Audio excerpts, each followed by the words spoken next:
భారత్ అలాగే న్యూజిలాండ్ జట్ల మధ్య రెండవ టీ20 మ్యాచ్ కూడా జరిగిపోయింది.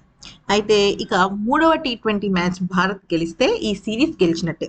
కానీ మన భారత జట్టు మెయిన్ టార్గెట్ ఏంటి అంటే క్లీన్ స్వీప్. ఎందుకంటే ఈ టీ20 వరల్డ్ కప్ కి ముందు ఇటువంటి అద్భుతమైన సిరీస్ నిజంగా భారత జట్టుకి చాలా అంటే చాలా ఫేవరబుల్. వన్డే సిరీస్ కోల్పోయినప్పటికీ కూడా రోహిత్ శర్మ ఇక టీ20 జట్టు ఆటగాళ్ళని చక్కగా ఎంకరేజ్ చేస్తున్నాడు. ఈ క్రమంలో మన భారత జట్టు దిగ్గజాలు కొంతమంది అంటే సీనియర్ ఆటగాళ్ళు చాలా మంచి మంచి కామెంట్స్ చేశారు. అలాగే అద్భుతమైన అడ్వైస్లు కూడా ఇచ్చారు. కానీ ఒకళ్ళ విషయంలో మాత్రం మాట మార్చేశారు. అదేంటో చూద్దాం. మొదటిగా సచిన్ తెండూల్కర్ వ్యాఖ్యానిస్తూ ఏమన్నాడంటే, నిజానికి ఈ మ్యాచ్ చాలా బాగా జరిగింది. కానీ నాకు పర్సనల్గా సూర్యకుమార్ యాదవ్ని చూస్తే చాలా హ్యాపీగా అనిపించింది. గత కొన్ని రోజులుగా తన బ్యాట్ నుంచి అస్సలంటే అస్సలు పరుగులు రాలేదు. కానీ ఈసారి తన అద్భుతమైన బ్యాటింగ్ అందరినీ కూడా ఆశ్చర్యపరిచింది. నిజానికి తను ఎన్నో సందర్భాలలో నేను ఫామ్ కోల్పోలేదు, కానీ నా బ్యాట్ నుంచి త్వరలోనే పరుగులు వస్తాయని చెప్తున్నప్పుడు తనలో ఉన్న ఆ కాన్ఫిడెన్స్ని, తను చేసిన మిస్టేక్స్ని తను ఎలా రెక్టిఫై చేసుకుంటాడనే పద్ధతిని నేను క్షుణ్ణంగా గమనించాను. అయితే ఏ ఆటగాడికైనా ఒక బ్యాడ్ టైం, ఒక గుడ్ టైం ఉంటుంది. ఆట విషయంలో కూడా కొన్నిసార్లు తడపడడం కామన్.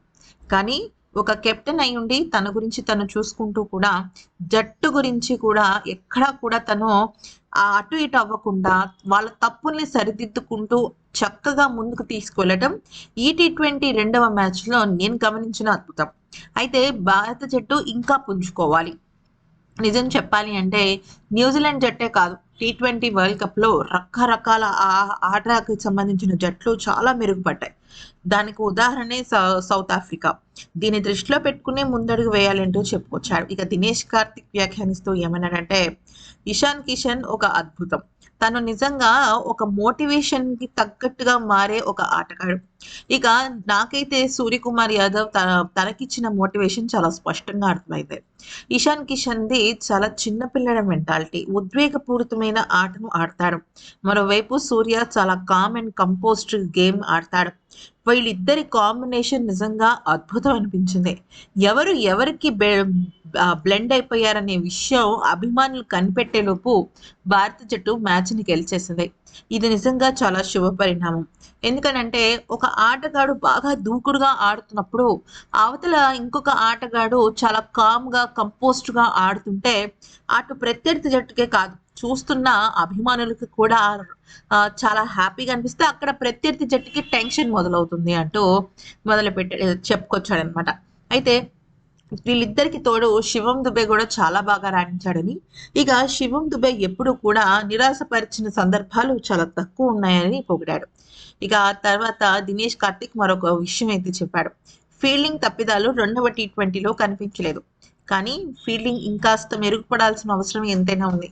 సంజు శాంసన్ కూడా ఇక వికెట్ కీపింగ్ చాలా షార్ప్గా చేయాలి. అయితే గతంలో ధోని, రిషబ్ పంత్ చాలా బాగా ఆడేవాళ్ళు. కేఎల్ రాహుల్ కూడా మంచి ఇది ఇచ్చేవాడు, అది దృష్టిలో పెట్టుకోవాలి అంటూ చెప్పుకొచ్చాడు. ఇక సెహ్వాగ్ మాట్లాడుతూ ఏమన్నాడంటే, భారత్ అలాగే న్యూజిలాండ్ జట్ల మధ్య టీ20 అనేది చాలా అద్భుతమైన ఆరంభాన్ని పొందింది. మొదటి 2 టీ20 మ్యాచ్లో గెలవడం భారత జట్టుకి మంచి కాన్ఫిడెన్స్ని ఇస్తుంది. కానీ నేను చెప్పే సజెషన్ ఏంటి అంటే, వాళ్ళు గేమ్ గెలిచినా ఓడినా వాళ్ళ గేమ్ని వాళ్ళు రిపీటెడ్గా చూసుకోవాలి. ఎవరెవరు ఏ ఫీల్డ్స్లో తప్పిదం చేశారు, ఇంకా ఆ విషయంలో ఏదైనా మెరుగుపరుచుకోవాల్సిన విషయం ఏదైనా ఉందా అనేది గమనించుకోవాలి. అలా గమనిస్తే ఆటగాళ్ళల్లో లోపాలు తెలుస్తాయి. అంతేకాకుండా వాళ్ళు ఇంకా ఎక్కడ మెరుగుపడాలి అన్న విషయం పైన క్లారిటీ వస్తుంది. ఇది భారత జట్టు ఆటగాళ్ళకి ప్రస్తుతం ఉన్న పరిస్థితుల్లో చాలా అవసరం. అయితే గతంలో ఇటువంటి ఎన్నో సందర్భాలలో అంటే భారత్ మంచిగా ఆడి గెలిచిన సందర్భాలు ఉన్నాయి. ఆఖరిలో ఒక్కొక్కసారి తడబడిన సందర్భాలు కూడా ఉన్నాయి. దాన్ని దృష్టిలో పెట్టుకుని నేను ఇలాగ చేస్తున్నాను అంటూ సెహ్వాగ్ చెప్పాడు. అయితే ఇక సెహ్వాగ్ చెప్పిన దానికి సూర్య కూడా well said sir, we will do it అని అన్నాడు. ఇక జహీర్ ఖాన్ వ్యాఖ్యానిస్తూ ఏమన్నాడంటే, భారత జట్టులో ఆపద్బాంధవుడిగా ఎవరైనా ఉన్నారు అంటే అది కుల్దీప్ అని చెప్పొచ్చు. కుల్దీప్ యాదవ్ చాలా బాగా ఆడుతున్నాడు. అయితే గతంలో తను సరైన ఎంకరేజ్మెంట్ లేక, జట్టులో అవకాశాలు లేక చాలా ఇబ్బంది పడ్డాడు. అయితే ఇక్కడ కుల్దీప్ యాదవ్కి అవకాశం ఇవ్వటమే ఆలస్యం. తను తిరిగి పుంజుకుంటున్నాడు. కొన్ని సందర్భాలలో, కొన్ని మ్యాచ్‌లలో బహుశా ఆటగాళ్ళకి సరైన బ్రేక్ త్రూ రాకపోవటం వల్ల కొన్ని సార్లు వాళ్ళ పెర్ఫార్మన్స్ బాగోకపోవచ్చు. అంత మాత్రాన ఆటగాళ్ళలో ఉన్న రియల్ టాలెంట్‌ని పక్కన పడేయడం తప్పు. భారత జట్టులో బ్యాట్స్‌మెన్స్ చాలా బాగా రాణిస్తున్నారు. కానీ బౌలర్స్ విషయంలోని కొద్దిగా ఎక్కడో నాకు డౌట్‌గా అనిపిస్తోంది. ఇంకా బౌలింగ్ బాగా చెయ్యాలేమో అని అనుకుంటున్నాను. ప్రాక్టీస్ సెషన్స్ ఇంకా మెరుగుపడాలి. ఆటగాళ్ళకి ఫిట్‌నెస్ అనేది ఇంకా చాలా చక్కగా షేపప్ అవ్వాలి అంటూ జహీర్ ఖాన్ వ్యాఖ్యానించాడు. అంతేకాకుండా భారత్, న్యూజిలాండ్ జట్ల మధ్య జరిగే ఈ టీ20 సిరీస్ అనేది నిజంగా భారత్‌కి లక్ అని, రాబోయే టీ20 వరల్డ్ కప్ అనేది సూర్యకుమార్ యాదవ్‌కి ఒక అగ్ని పరీక్ష లాంటిదని, ఈ వయసులో ఇంత లేట్‌గా క్రికెట్‌కి వచ్చి తన గేమ్‌ని అద్భుతంగా ఆడుతూ ఇంత మంచి మెరుగ్గా కెప్టెన్సీ చేస్తూ టీ20 వరల్డ్ కప్‌ని గనక కొడితే తనొక చరిత్రనే సృష్టిస్తాడు అంటూ చెప్పుకొచ్చాడు.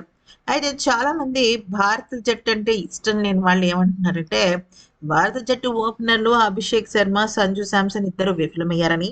అయితే ఇక్కడ ఈ సమయంలో న్యూజిలాండ్ జట్టు ఆటగాళ్ళు చేసిన ఒక తప్పిదం ఏదైతే నో బాల్ వ్యవహారం ఉందో దానివల్లే భారత జట్టు గెలిచిందని, లేదంటే ఈ ఇద్దరు కూడా పెద్దగా రాణించి ఉండేవాళ్ళు కాదని, 208 పరుగులు భారత్‌కి అది ఎక్కువ స్కోరేనంటూ అభిప్రాయపడుతున్నారు.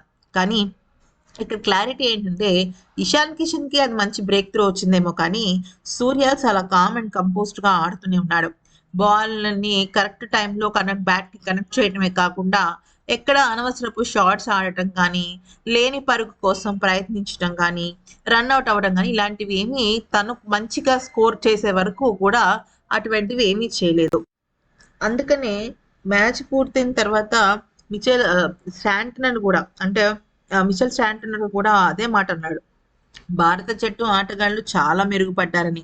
అయితే ఇక ఆ ఆటగాళ్ళకి ఎంత టార్గెట్ ఇస్తే చేసించేయటం వాళ్ళకి కష్టమవుతుందో నాకు అర్థం కాలేదని చెప్పాడు. నిజంగా గనక న్యూజిలాండ్ జట్టు ఆటగాళ్ళ తప్పిదం వల్లే భారత్ గెలిచిందంటే, మరి ఆ తర్వాతైనా సరే ఎక్కడో ఒకడ తడబడాలి కదా! మరి అలా అనుకుంటే భారత జట్టు చేసిన మిస్‌ఫీల్డింగ్ కారణంగానే కదా మూడో వన్‌డే మ్యాచ్, అలాగే రెండో వన్‌డే మ్యాచ్‌లో భారత జట్టు ఓడిపోయి ప్రత్యర్థి న్యూజిలాండ్ జట్టు గెలిచింది. అంటే ఇక్కడ అవతల వాళ్ళ తప్పిదం కారణంగా వీళ్ళు గెలిచారు అని అనడం చాలా పొరపాటు. అది ఎప్పుడు అంటే నెక్ టు నెక్ ఉంది. అంటే 200 పరుగులు, 200 పరుగులు ఇద్దరు చేశారు. ఏదో ఒక 2, 3 పరుగుల దగ్గర ఒక క్యాచ్ మిస్ అయిందనో, లేకపోతే ఒక 4 వదిలేసారో, ఒక నో బాలో అంటే దానికొక అర్థం పర్థం. మూడో ఓవర్‌లో ఎక్కడో ఒక చిన్న పొరపాటు జరిగింది. అది కూడా న్యూజిలాండ్ తరఫు నుంచి జరిగింది.